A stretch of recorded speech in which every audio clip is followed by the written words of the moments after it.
Israeli-based company called Amdocs that generates the computerized records and billing data for nearly every phone call made in America.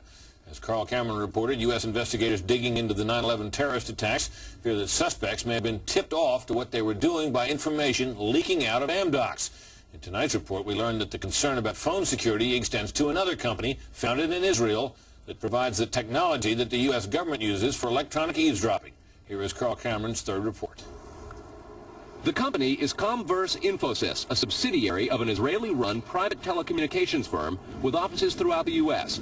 It provides wiretapping equipment for law enforcement. Here's how wiretapping works in the U.S.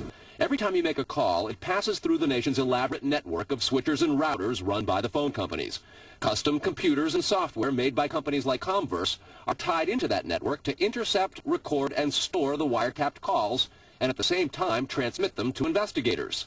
The manufacturers have continuing access to the computers so they can service them and keep them free of glitches. This process was authorized by the 1994 Communications Assistance for Law Enforcement Act, or CALEA. Senior government officials have now told Fox News that while CALEA made wiretapping easier, it has led to a system that is seriously vulnerable to compromise and may have undermined the whole wiretapping system. Indeed, Fox News has learned that Attorney General John Ashcroft and FBI Director Robert Mueller were both warned October 18th in a hand-delivered letter from 15 local, state, and federal law enforcement officials who complained that, quote, law enforcement's current electronic surveillance capabilities are less effective today than they were at the time CALEA was enacted.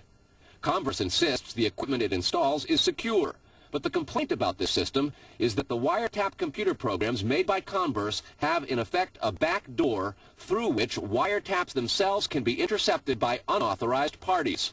Adding to the suspicions is the fact that in Israel, Comverse works closely with the Israeli government and under special programs gets reimbursed for up to 50% of its research and development costs by the Israeli Ministry of Industry and Trade.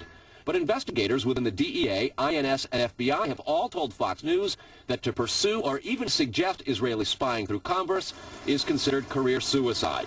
And sources say that while various FBI inquiries into Comverse have been conducted over the years, they've been halted before the actual equipment has ever been thoroughly tested for leaks. A 1999 FCC document indicates several government agencies expressed deep concerns that too many unauthorized, non-law enforcement personnel can access the